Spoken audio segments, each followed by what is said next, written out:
What's up, everybody? Welcome to my channel. My name's Woodswing, and this is your beginner's guide to Phasmophobia. Now, Phasmophobia recently had a console release, and I have a few hundred hours in the game, so I figured I would use some of that experience to maybe help some of the new players figure out a game that has a little bit of a learning curve. So this is the lobby. It's the first place you're going to be kicked to after you select the single player button. I'm not going to focus too much on all the things that are going on in the lobby. There's a lot going on here. I wouldn't worry too much about it. You'll kind of figure that stuff out as you play. What we are going to focus on are the first three screens here. The first screen is the screen where you can select your difficulty, view what items are loaded in your truck, and adjust or change your badge as needed or when you get new badges. The screen to the left, pretty self-explanatory. You can select your map. We're going to select Tanglewood. Screen to the right is the equipment manager. I'm not going to spend a whole lot of time on this. It's not super intuitive. You'll learn how to use it as you play the game. The game kind of forces you to learn how to use it as you upgrade equipment, as you get new equipment, and as you kind of have to start managing your equipment to take on different hunts. So without further ado, let's jump right into the action.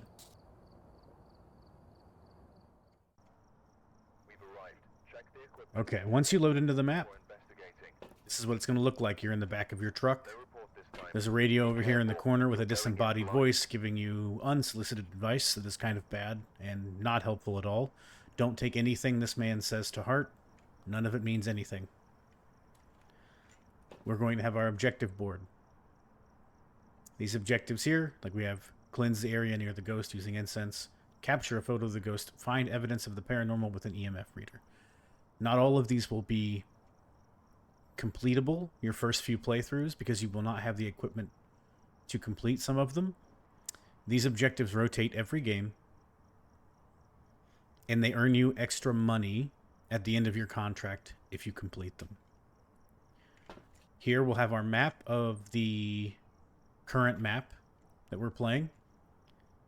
If we toggle this, if there's an upstairs or downstairs, you can see the upstairs and downstairs. This little symbol here represents where the breaker box is. In some difficulties, the breaker box will start off. You'll have to run in, turn the breaker box on, and then you can continue to use the lights and things in the house as normal. On amateur difficulty, the breaker box starts on, and there's no reason to rush around and try to turn it on right in the beginning. Some ghosts will turn it off. They can interact with it and turn the breaker off. So there will be times when you'll have to go turn it back on. So it's a good habit to get into on the easier difficulties to check and see where the power is before you enter the house. This board is for sound sensors. Sound sensors will be unlocked later. We won't worry about this too much right now. This is your team sanity board. Most ghosts hunt around 50% sanity. Not all of them. Some of them have special abilities. They will hunt at other times. I'll have a video about this later. You can check that out once I have that made and once I have that posted. The activity level, as the ghost starts throwing things around, touching things, you'll see activity levels spike on this. There are some nifty tricks you can use for more advanced players, but we won't really talk about those right now. This is more of an absolute beginner's guide to the game.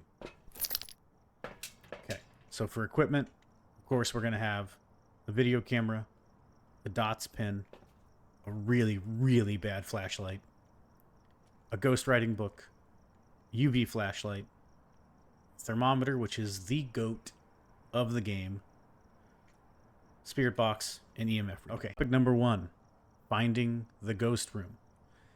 You have to find the ghost room to start gathering evidence. The ghost doesn't only hang out in the ghost room, but it is its favorite room, and it will spend the majority of its time there interacting with things and giving you evidence as it interacts with things. We're going to start with the loadout we're going to bring in with us. My tip is to always bring in the video camera, the EMF reader, and the thermometer.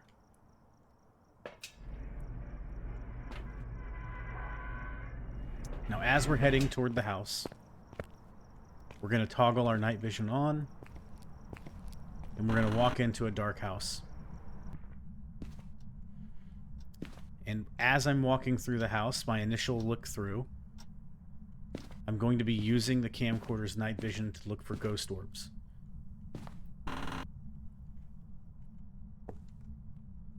Anywhere that you find ghost orbs, that will typically be the ghost room.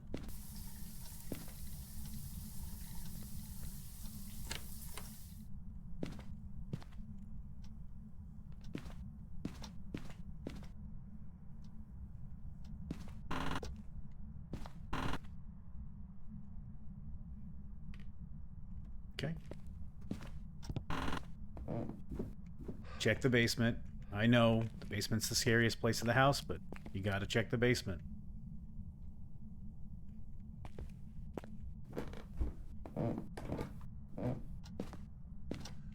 Okay, so we had no luck with the ghost orbs. Now, it's a good habit to go through and start flipping on lights as you're finished investigating rooms. The lights will prevent or slow down the losing of sanity so that you can survive longer and have more time to collect evidence to get the ghost right and get paid. Now, if you're not finding anything with the camcorder, the next thing you can do, or next thing you should be doing constantly while you're walking around with the camera, is just listening. And you're listening for the ghost to touch anything, throw anything. Like there, it just touched a door. So we'll turn on our EMF reader and run around trying to find which door it touched. Okay, so we have an EMF reading on this door. It touched this door. Okay, that means it's at least active in this area. Just because it touched this door doesn't mean that this is the ghost room. But there's a good chance that the ghost room is nearby and that the ghost wandered out of its room and is interacting with the environment. So, you can wander around with the EMF reader, but the surefire way to figure out the ghost room, if you don't get orbs, is the thermometer. Another method that I like to use for some maps is to come in, have the thermometer ready, and just walk around the house looking for cold spots. Now, it is worth noting on the amateur difficulty that the house is warm, and as you open the door to go inside, the ghost room will start cooling down. So it will take some time for the ghost room to cool down lower than the rest of the environment. Now, on other difficulties like Nightmare, Professional, etc., the breaker box starts off, which means the entire house is cold. In those cases, when you flip the breaker on, the rest of the house will start to heat up, and the ghost room will stay cold. So either way, you can't just walk in immediately and start looking around. Sometimes you'll get lucky like that. But normally, if you walk in immediately and start looking for cold spots, you might not find anything right off the bat, which is why I usually scan with the camera first, scan with the EMF reader, and then come to the thermometer and look for the cold spots. This is a really good example of why you should know where the power is. Oh, he didn't turn the power off, he just flipped the light switch.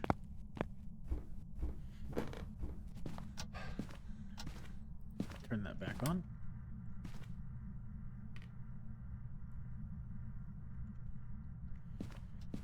Okay, so we'll see here.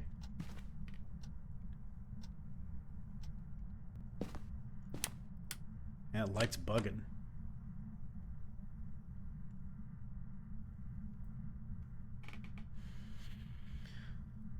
Okay, so we'll see the currently out here in the hallway, we're at like 68 degrees. As I walk around and I come over here to where he was messing with the door, the temperature is going to drop pretty sharply. We know definitively this is the ghost room. Now, the other way to tell is what's happening right now is I can see my breath. That is another indicator that you are in the ghost room. Freezing breath does not always mean you're going to have freezing temperatures. Some people make that mistake, It does not mean freezing temperatures. The only way to get freezing temperatures is if that line on the thermometer drops below freezing.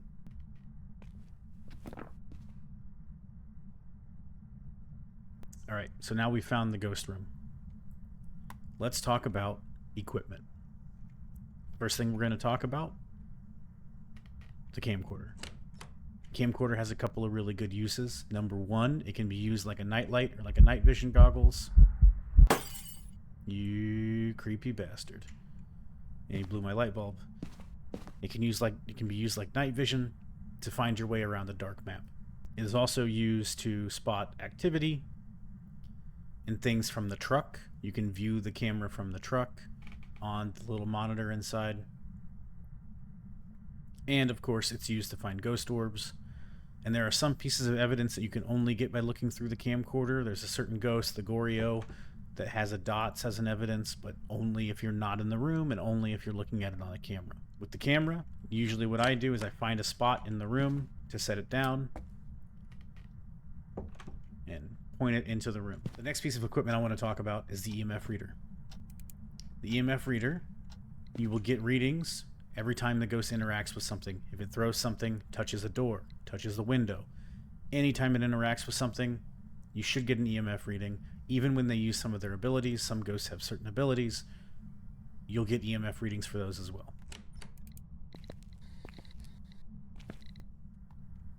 And of course, the evidence that you're going to get from the EMF reader is EMF 5.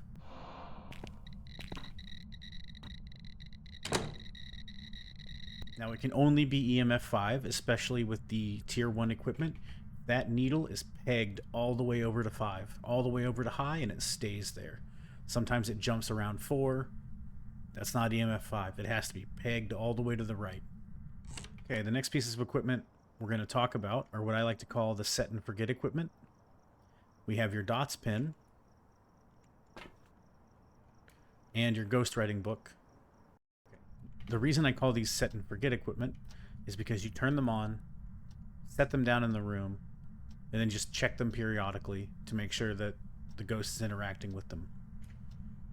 So with the dots pin, this is easily the most irritating piece of evidence to get at the beginning levels.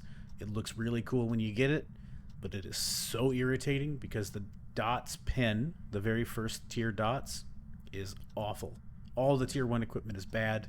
The game will get so much easier as you level up and get better equipment. As you can see, the dots pin is just like a little dots projector. It projects little pieces of light. And what happens is you will see silhouettes of the ghost that looks like this.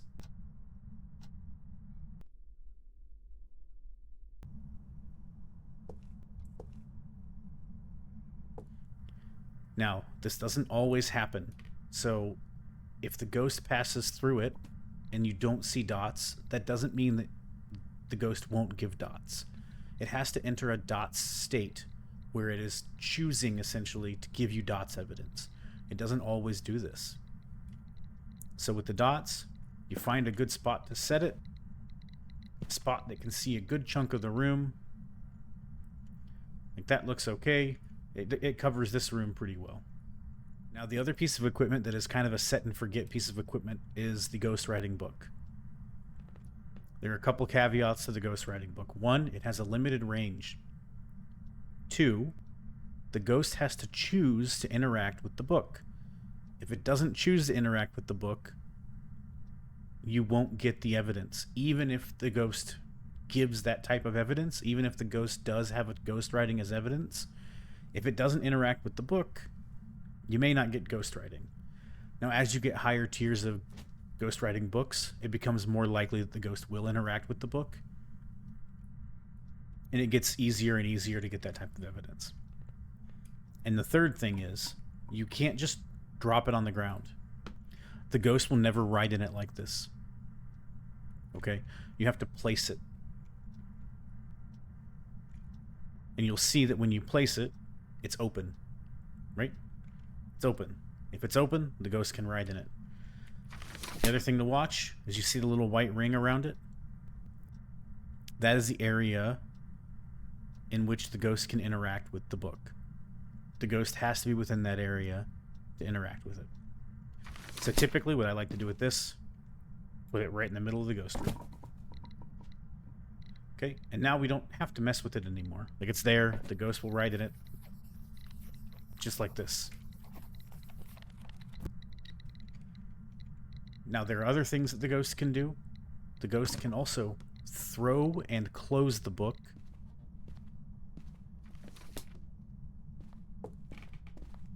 If that happens, you can mark the book off as evidence altogether. Right, we got ghost writing as evidence.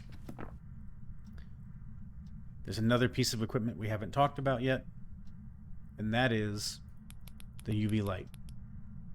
The UV light is used to find UV evidence. You can find UV evidence usually on doors, on windows that the ghost has touched. You can use salt later, once you get salt, to find footprints, light switches that the ghost has touched. They'll leave fingerprints. The handprints look like this.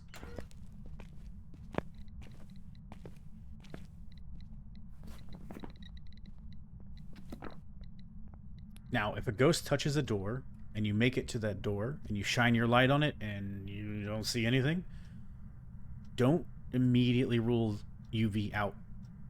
There is a ghost that can suppress UV evidence occasionally, so try it a couple of times and make sure that it's not going to be UV evidence.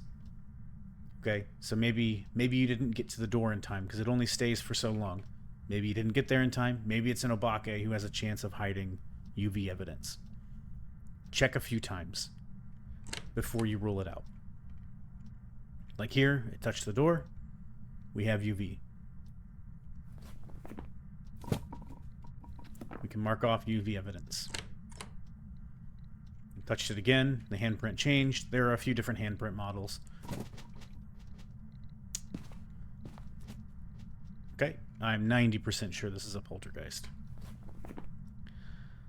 Okay, so we've marked off our UV. We've marked off our ghost writing. There's only 3 ghosts left, and there's 5 potential evidences. So what we're going to do is we're going to check each one. EMF could be Myling. Freezing could be demon. Spirit box could be poltergeist. So we're not going to get ghost orbs. We're not going to get dots. Because when we check those, nothing shows up. Now you have to watch that because sometimes it could be a mimic who will give you 4 pieces of evidence on amateur difficulty all the way up to professional. There's one last piece of equipment. And that is the good old spirit box. Now remember how I said check your sanity. We're getting really close to hunt range. So with the spirit box, I suggest using text-to-speech at first, which is a setting that you can turn on in your settings. This automatically lets you click through and ask questions based on what's on the screen. On console, what you should get here are the buttons that correspond to your controller, like triangle, circle, X, square. Now what we're going to do is run into the ghost room and start asking questions. If you don't want to use the text-to-speech, you can click your push-to-talk button. Always have push-to-talk turned on. Don't play the game with an open microphone. It will get you killed constantly.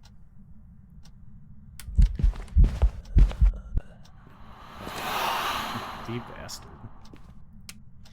Okay. So push your push-to-talk button. Ask questions like, are you here? How old are you? Where are you? Questions like that.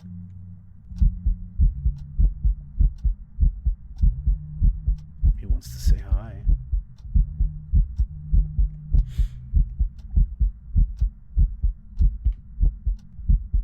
The other thing about the spirit box, the lights in the room have to be off. So turn the lights off in the room. So we'll go into the room. Start asking questions. There you go. Positive response in spirit box. It is a poltergeist. Exactly.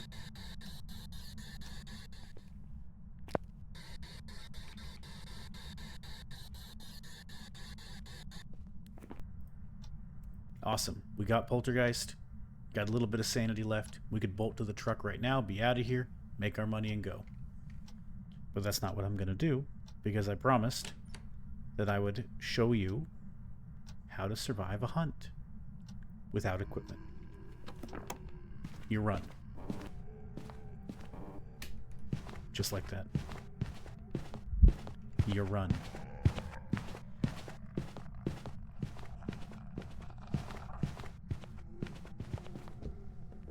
Now the trick to this gets a lot of people killed.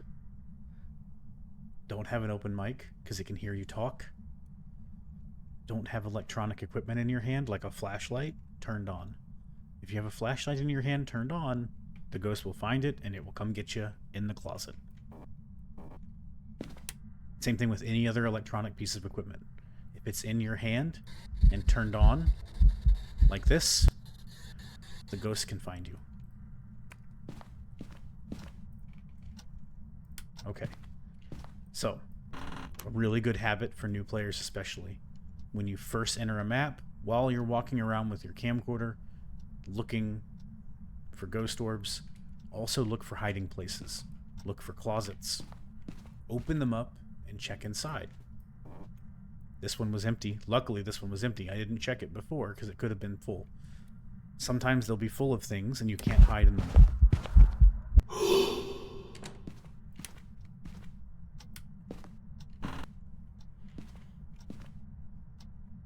The other important thing.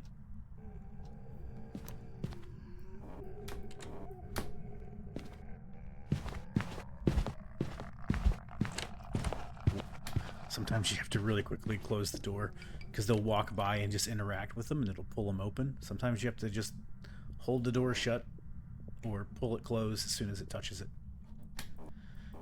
Now the hunts are pretty short on amateur. They get longer as the difficulties go up, and they get a little bit harder to survive. Once the hunt is starting, there's sort of a grace period where the ghost is making a bunch of noise, the lights will flicker, your electronic equipment will go crazy. That grace period allows you to run away from the ghost room and kind of get to a place to hide. The other thing to listen for, because sometimes people get really confused with ghost events and hunts, is... Did you hear that? You can hear the door, the front door will shut and lock. That's how you know that it's an actual hunt and not a ghost event. The lights will start going crazy, your equipment starts going crazy, you can hear the ghost start to groan, just run. But really, the real trick is to leave before your sanity gets to that point. Find the ghost room using the tips, use the equipment, get the hell out.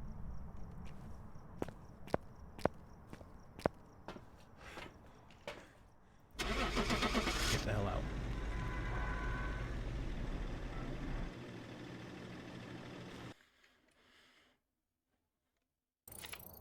Welcome back. I've prepared some jobs for you. And we got it.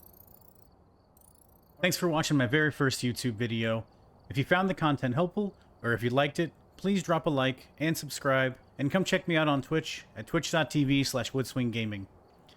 Thank you again, and as always, stay spooky and stay safe, friends. Bye for now.